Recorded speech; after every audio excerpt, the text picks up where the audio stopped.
भगवान कृष्ण अर्जुन को समझाते हैं, अय अर्जुन, शरीर मरता है, आत्मा कभी नहीं मरता है, आत्मा अमर है।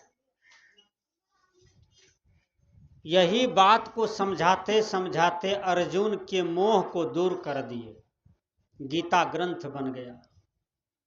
भगवान कृष्ण केवल समझाते चले गए अर्जुन को।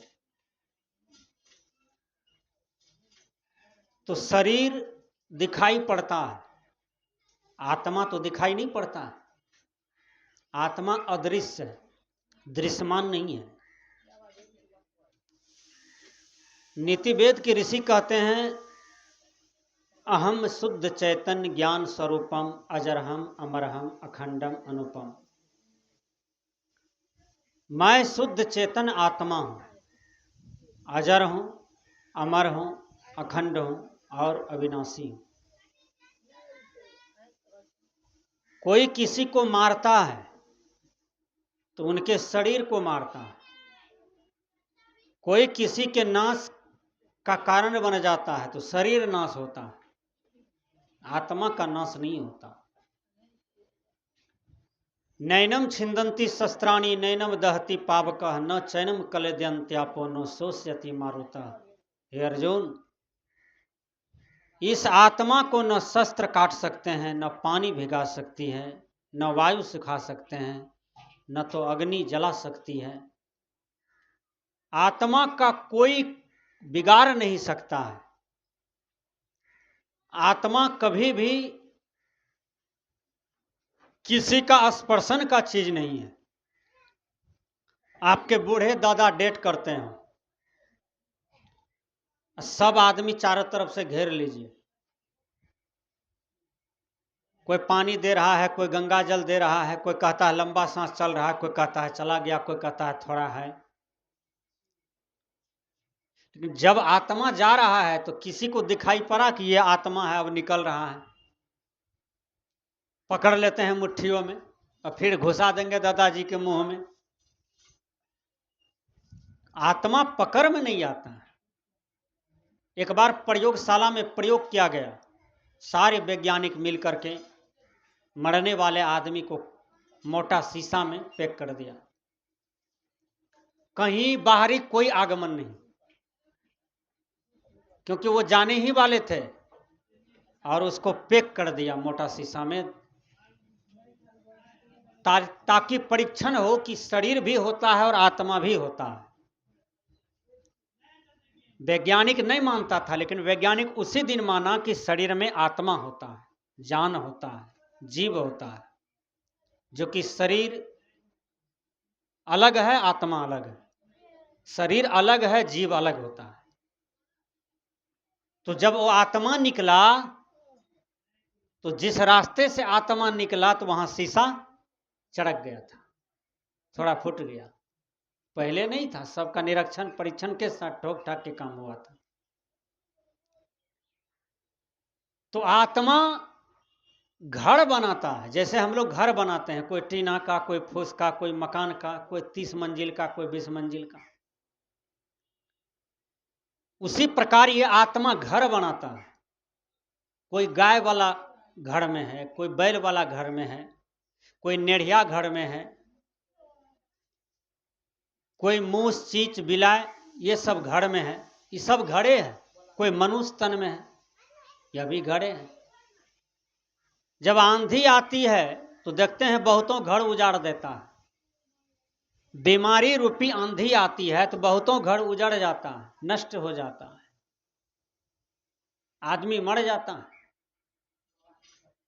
ये शरीर जो 4 तत्व से निर्मित है, चारों तत्व बिखेर जाता है, और आत्मा बेचारा अपना फिर नया नया घर बना लेता है कर्म के अनुसार। जैसा मनन चिंतन स्वाध्याय कर्म विज्ञान सदाचरण है, उसी ढंग का फिर उसको आगे मिल जाता है। जहां आशा वहां वही वासा होता है। इसलिए कोई डर ना हो, कोई भय ना हो। मृत्यु मृत्यु है, सबको एक दिन वहां पर जाना है। बाप चले गए, दादा चले गए, दादा के भी बाप चले गए, और उनके भी दादा चले गए, उनके भी बाप चले गए, उनके भी दादा चले गए। कोई कुछ यहां से लेके गया? सबका सब कुछ यहीं पड़ा रहा। धरती से एक कण कोई आज तक नहीं ले जा पाया है, सब चीज यहीं रह जाता है। इसलिए कहने का भाव है, आत्मा को जानिए, आत्मा में रमण कीजिए, आत्मा में लीन होइए। बाहर कोई तृप्ति नहीं मिलती है, कोई ओस को चाट करके प्यास बुझा ले नहीं होगा। पानी पीने से प्यास बुझती है। कोई कितनों धन कमा करके धनवान बन जाए, उससे जीव को तृप्ति नहीं मिलती है, मुक्ति नहीं मिलती है, गति नहीं मिलती है। जीव की सद्गति है साधना से, उनके कर्मों से। साधना करे वही सद्गति है, त्याग वैराग में आए वही सद्गति है। त्याग वैराग के महान मूर्ति महात्मा गांधी जी साधना मार्ग में जब उतरते हैं,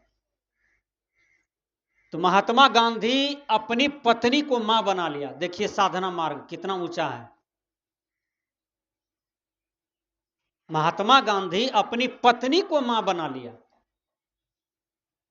विदेश में एक बार गए तो विदेशियों ने कहा, आपकी मां कहां है? कहा, ये मेरे साथ में है। थी उसकी पत्नी। तो एक पत्रकार ने पूछा, ये तो आपकी पत्नी है? क्योंकि मैं भली भांति जानता हूं। कहा, इसी को हम मां बना लिए हैं, अब ये पत्नी नहीं रहा। पत्नी तब तक थी जब तक हम बाल बच्चे इनसे पैदा किए, इनके साथ भोग विलास में थे, तो पत्नी थी। अब वो भी संयम में है, हम भी संयम में है, तो ये मेरी मां है। इसी को साधना कहते हैं। यही चीज दुनिया के लोग नहीं कर पाता है, इसलिए साधारण जीवन जी करके चला जाता है। एक एक आदमी को देखिए, 3-3 शादी करता है, 4-4 शादी करता है, 5-5 ठो शादी करता है, तैयो उसको आघाने पुरता है अभागे को।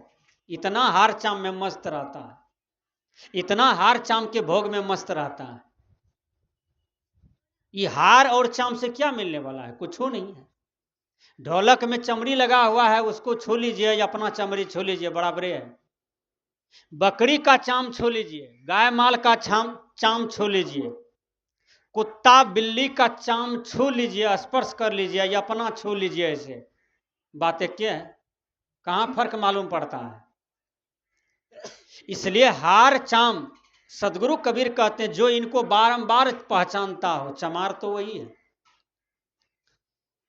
चमार उसको नहीं कहता है जो जात से चमार हो, चमार उसको कहता है जो जीवन भर चाम को ही निहारता हो, चाम को ही भोगते भोगते मर जाता हो, उसको चमार कहते हैं।